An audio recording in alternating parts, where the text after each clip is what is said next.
Hey dudes, welcome to Splat from the Past, the only 80s themed horror and sci-fi show where things can get totally radical. Now today, I will be welcoming back the very awesome, legendary stand-up comedian, Lois Bromfield.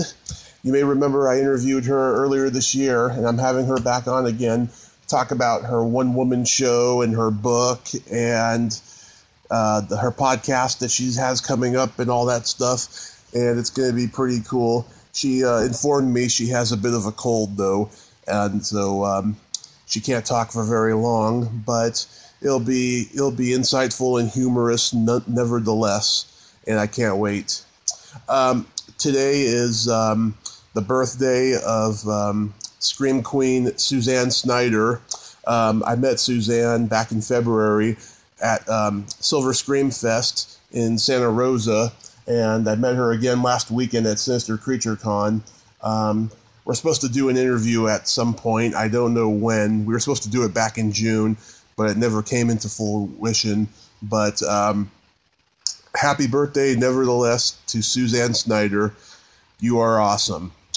So, yeah, and here is my new interview with Lois Bromfield.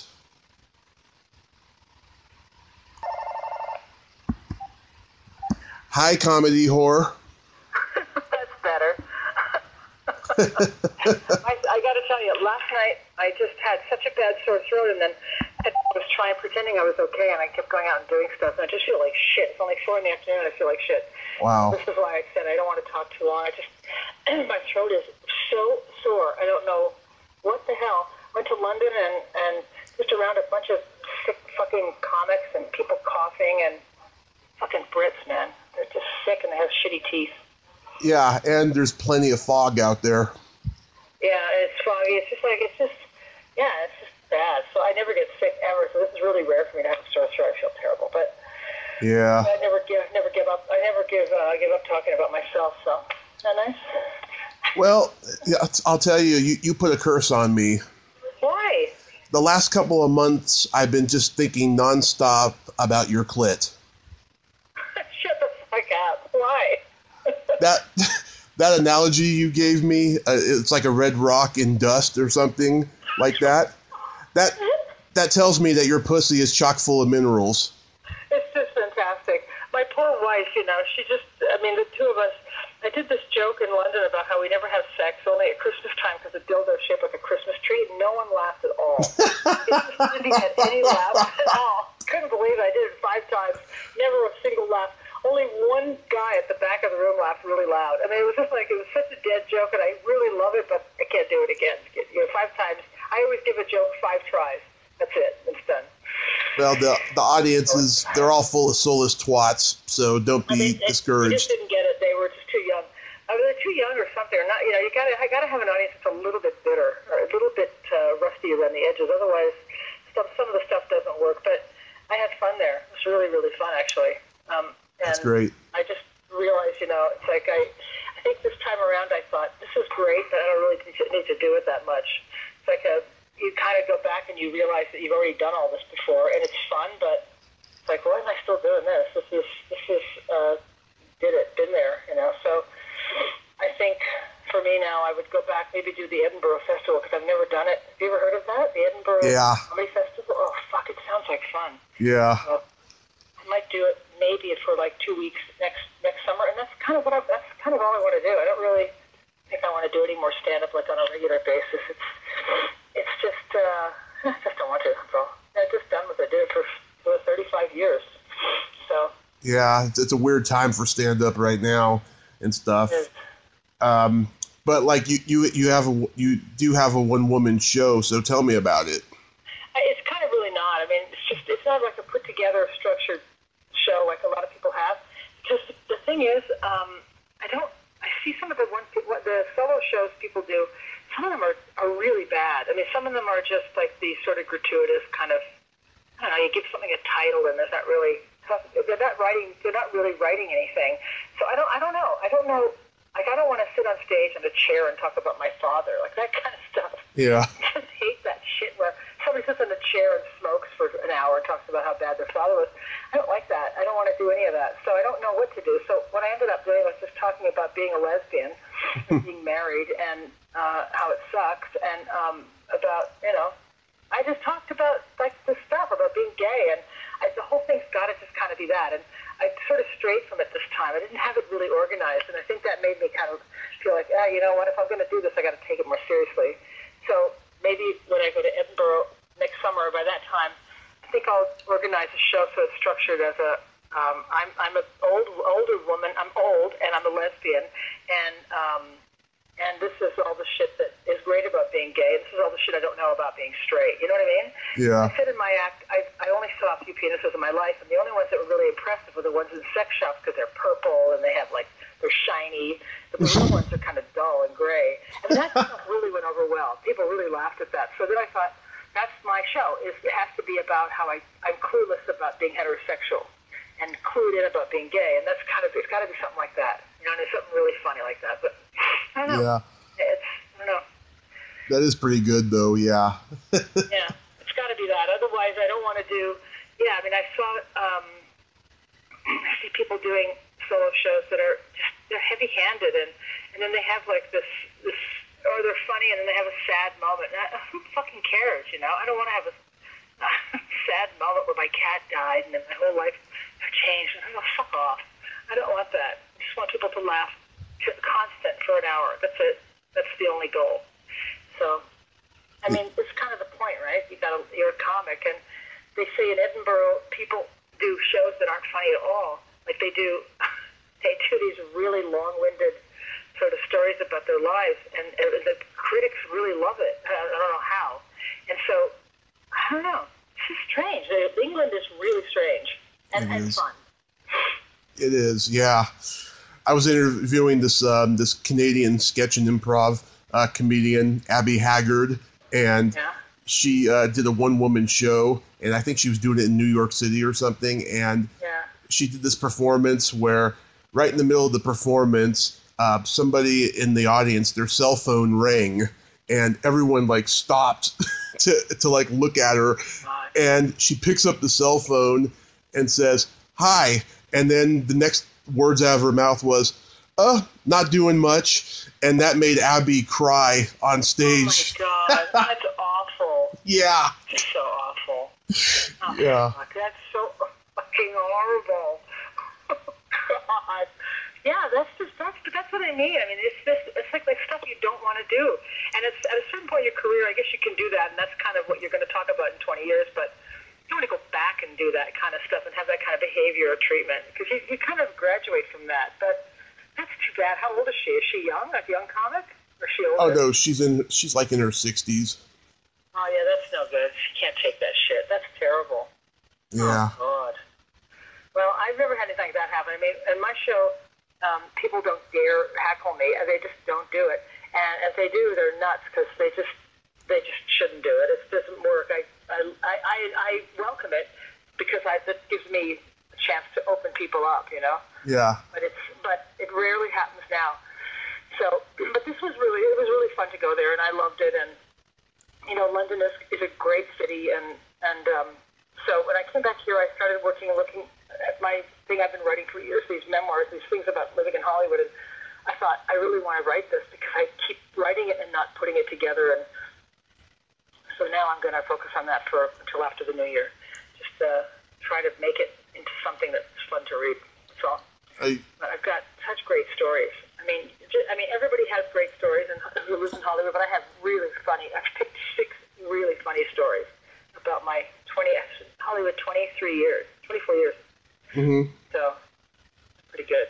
You gonna write any juicy gossip or anything? Oh, God, it's all it is. All it is things that I did or people that I knew or things that happened with the people I knew that are so unbelievably juicy and funny and strange and what was that? Oh, that's my AOL email. It makes that noise when an email shows up. Like one of the stories I'm going to tell is I've got to actually ask you if I can tell it. Mm-hmm. The comedian and actor Jim Bullock. I don't know if you know who he is. Jim Bullock did Too Close for Comfort. Yeah, that's right. Right. When he was at the height of his popularity, and when he had so much money, and he had a big party at his house. He had built this house in the Hollywood Hills. It was really beautiful. He got to spend almost every dime on it. It had beautiful marble, and it was just so super expensive. And he had a party, and he invited about industry people and actors, and I guess famous people, but I couldn't tell you who they were, because we drank a bunch of booze, and then we went into his room and got completely naked and served drinks to the guests, and it was just, I mean, I don't know what I was thinking. I think it might have been in the newspaper. I just don't remember if it ever made the papers or not. It certainly had to have, but it was just like stuff like that, and just great stuff that happened that was just hilarious. So. Yeah, the first time I went to the Comedy Store, I saw his name on the wall, and I didn't even know he did comedy. Yeah, he didn't do it for very long. He kind of didn't do it. He kind of did some stuff like just like Nancy Sinatra. He didn't really do comedy. He put on a wig and these big, huge boots, and he sang these boots are made for walking. He didn't really do a stand-up act, but it was funny. Yeah. It wasn't an act, you know? But he's a really nice guy, and he's really sweet. He's a really, really nice guy. That's great. Yeah. So are you gonna start that podcast? I don't know. Now I don't want to. There's so much work. I don't know how you do it. It's so much work to get people.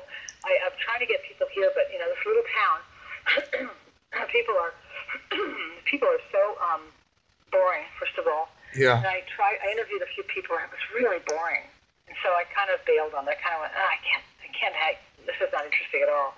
And you can't really make fun of them because they don't even get it. And so I'm not sure I can do it. I don't think I have enough interesting people here to do a podcast. Not sure, maybe at some point, but now I just want to work on this. I want to work on this writing, and I want to work on the Edinburgh thing for next summer. And I'll do those things, you know, because the podcast can wait until I really have nothing to do. I don't know, something like that. Well, you could always use your recorder on your phone. Start small. And just say whatever on your mind. Do a solo podcast at first.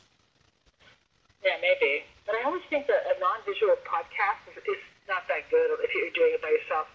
I always think you have to have a video podcast if you're going to do it alone. I don't know why. It feels like it makes more impact, don't you think? Alone? Yeah. Well, I used to, record myself in the intro visually, but I got tired of doing that after a while. I got tired of seeing myself and seeing how much weight I was gaining, so I stopped doing it. It's really funny. Well, I do stuff when I go to the park in the morning with the dog and I walk him. I make sort of daily recordings of things that are going on, and they're pretty funny. But that's when I thought, gee, I should do that instead. But I also look at myself and go, God, I just look so old. And then sometimes I look okay. I don't know. It's that because it becomes about, like what you said, it becomes about looking at your face instead of listening to what you're saying. Yeah. It's awful. But yeah, I don't know. I don't know about the podcast thing. And people here in this town are not really. Some people don't even know what a podcast is. Right. It's really scary. Yeah. So I don't know. I don't think I will do it. I think I'll stick to the writing and stick to the stand-up, but not as much as stand-up as I want, and not as much, because now I want to work towards Edinburgh. I think it'd be really fun. It looks so crazy. I mean, there's literally 1,000 performers every single night in different venues. There's like so much going on, and I really want to see what it's like. I'm sure it's exhausting, and I'm sure it's highly competitive, but I'll hire people to flyer for me. They flyer. They actually do old-school flyering, and see if I can just have fun for a week, And who cares? It'd be fun to do. So. Yeah, that sounds like it would be a lot of fun. It is. It's really fun. So. Something you could put on your something you can put on your resume too. That's fun and exciting. I did a joke though with my resume. It's funny you said that. I said, I'm not doing this for my resume. I'm doing this for my tombstone. It's no longer a resume or a CV. It's just it's going to be written on my tombstone. I performed it. They laughed at that. They actually laughed at that. The Top Secret Comedy Club. Here lies a comedian who, and then the whole CV, Yeah. That would be great to have your CV on your tombstone, though, because everybody would always see what you've done. That would be really good. I should do that. Maybe I'll do that. I'll ask Phil Ann, look when I die. Please put down my best credits. Writer for Roseanne, all the biggest stuff I did. Look at it. Oh, man, I'm telling you. Yeah. Oh, there's something I wanted to ask you that I didn't get to ask you last time. Back in like '86, you did a Paramount Comedy Theater. Yeah. Yeah, it was a long time. It was like a one-day job. It was Howie Mandel, I think. It was a long time ago. Oh, my God. Yeah. And I don't know who saw it or whoever watched it, but... I saw quite a few of them. They did like 8. They did like 8 of them. Yeah, they did like 8 of them. Yeah, I don't remember. I just remember I always looked like somebody's girlfriend. I always looked so straight, my hair all fluffy, big lipstick on. Like I never said I was a dyke.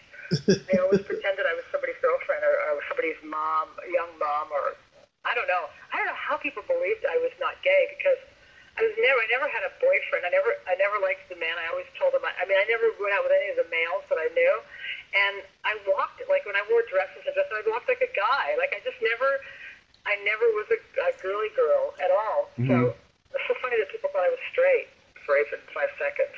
Too funny. Yeah. Where was that recorded at? I have no idea. I couldn't tell you. Because I had Louise Duart on about a month ago because she was in that one with you. And, yeah, she didn't remember either. Because we're all in our 60s. I don't remember where it was. Look how young Howie Mandel was. He was the host of it. That's what you're talking about, right? The Paramount Theater? Yes. Yeah, I don't know where it was. Maybe just good question. I don't know where it was. Because the studio, I don't know.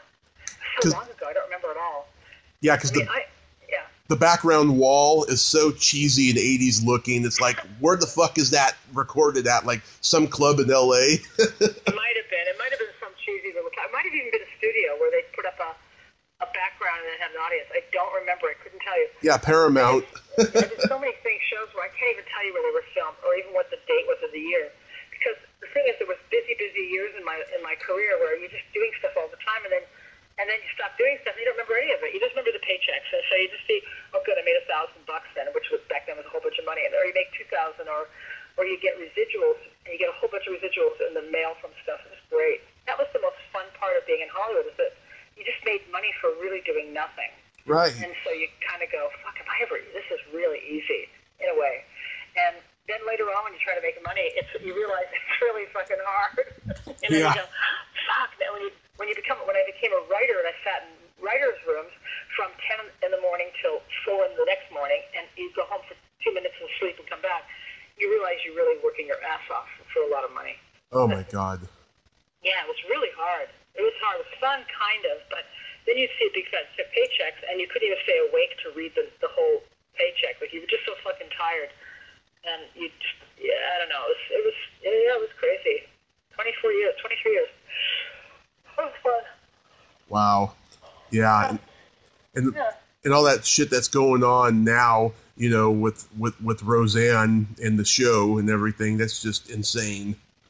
I know, but I don't know. I haven't seen the Connors. I'm not going to watch it. I mean, I just don't get why they're doing it. I guess they just want to make some money. But I don't. I mean, the network certainly isn't creatively interested. They just want to make money. And honestly, getting rid of her just seems stupid to me. It just seems like they could have. I guess they just hated her personally, because lots of people have made stupid comments and they still made money. You know, I mean, guys have raped women and they're still working. Right. So I don't know how what she said was any worse than that.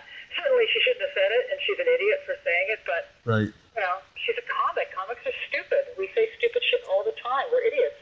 We don't censor ourselves, and we make mistakes. And unfortunately, being a comic is just an uncensored brain anyway. So I don't know. I think getting rid of her was just, I don't know, just personal, honestly. And I don't know. I mean, the show is her. And having been a writer on the show, everything we created, everything we generated in the room always came from her. So not from her. I mean, we always thought, what would Roseanne think? What would Roseanne do? Was always the question. That's how we wrote the show. What would she do? What would she say? And how would she fix it? Mm-hmm. That was it.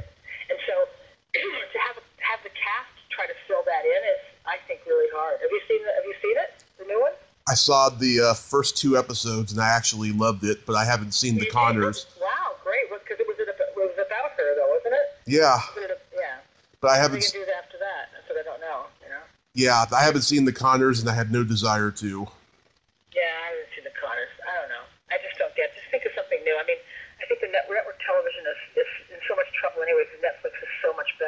Yeah. I don't know how they're going to survive, honestly. I don't know. Either way, it's going to go down in history as the biggest clusterfuck in the history of sitcoms. Yeah. It is a clusterfuck, exactly. Yeah, it's just too much censorship on network TV and network television. You can't do anything. Let me have some water. His throat is like a fucking Jesus. Oh yeah. Yeah, and I mean, I'm sure I'm sure that there's a lot of executives at ABC who are liberal, and they are taking the whole Trump thing personal anyway. So that's why they got rid of her. Yeah, I know. But people who are that liberal are almost always full of shit anyway, because unfortunately what happens is they're so liberal that they just make big glaring mistakes. And I don't know. I think that, I honestly, when you saw the way, if you were around when she was first, when her show came out in the beginning, the networks hated her. Everybody hated her. Everybody called her names. When she did that stupid thing with the national anthem, they never let her forget it.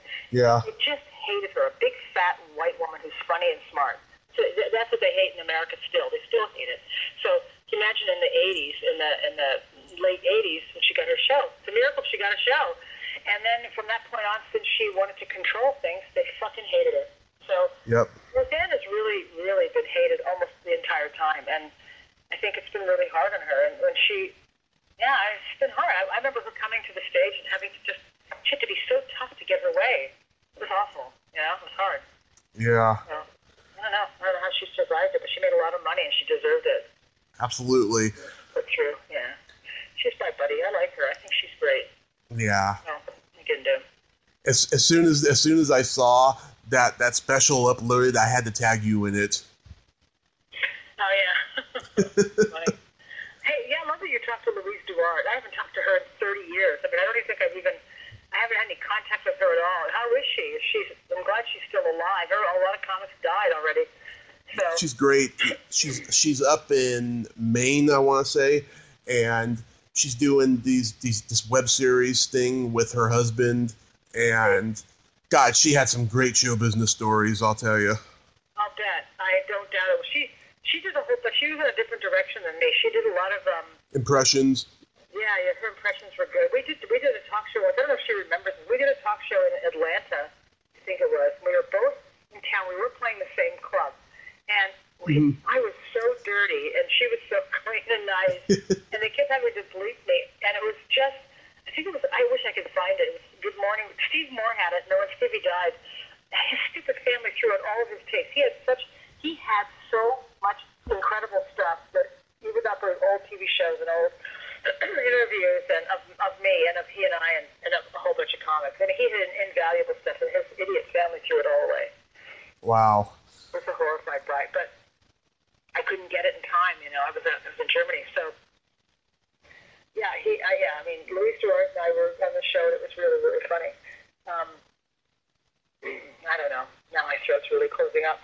But what else do you want to ask me quick? Because I think I have to go.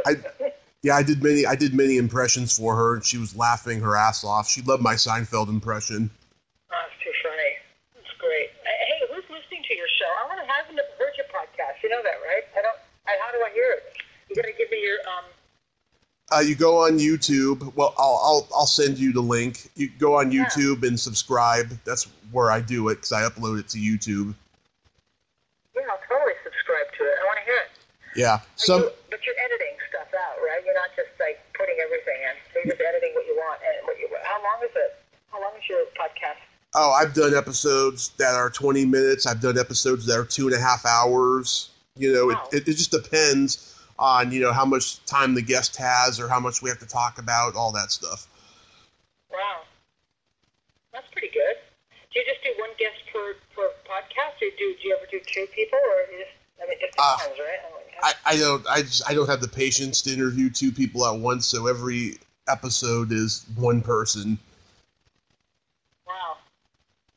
Well, I'm going to have to check it out and see what you did.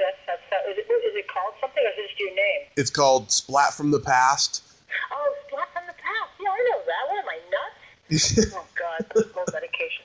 Taking this stuff that's making me mental. It's more okay. mental than usual. More mental. More mental is nice, isn't it? Splat from the Past. I know Splat from the Past. Wait a minute. You've done this. Oh, yeah, I've seen this. This is great. Yeah, because I started out just interviewing horror movie people, and then I decided not to limit myself. I started interviewing comedians and like all types of 80s movie actors and like sex experts and stuff, just stuff that interests me. It's really funny. Okay, so then I'm going to subscribe to your crazy fucking Splat from the past. Guess who I'm interviewing later? Who?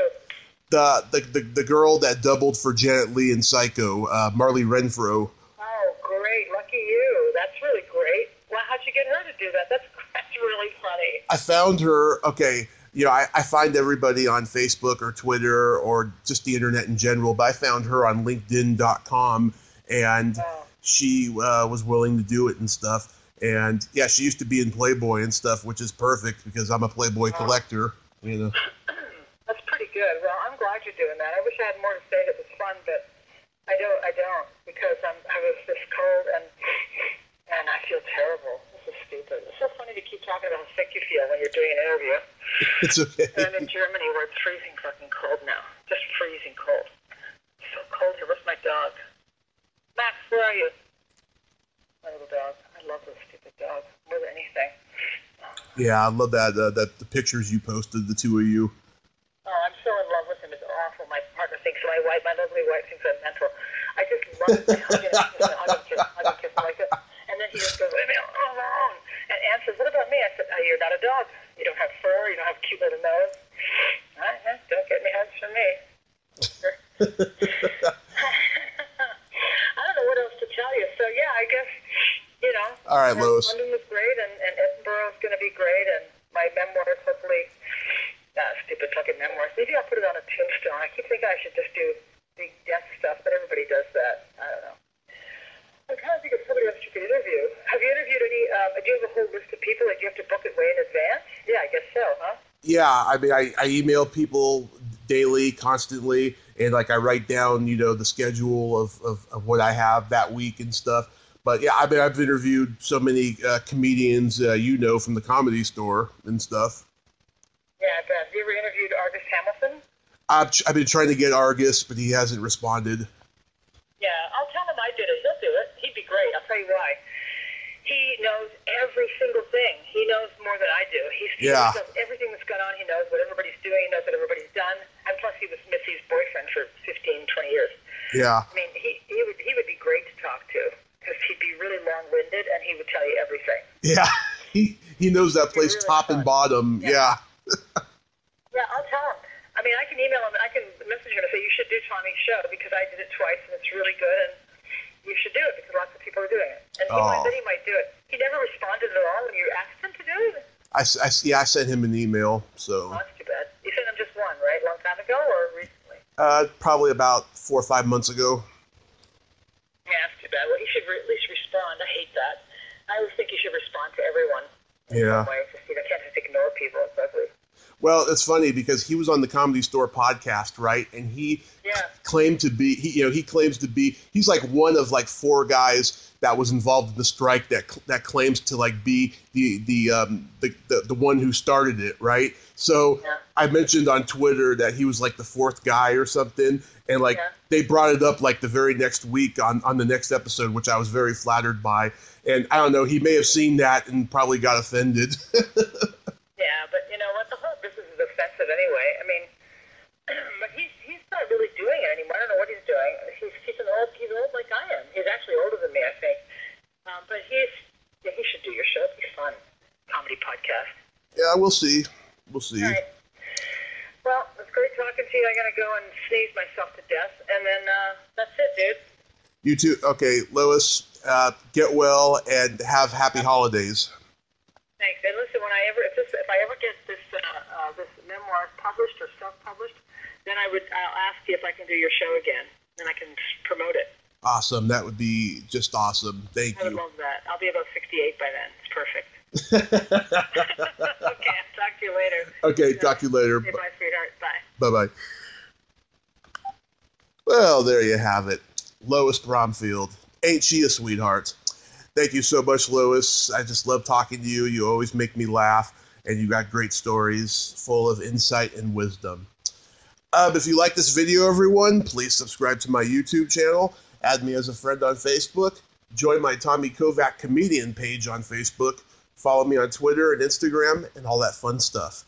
Well, that's all the time we have this week on Splat from the Past.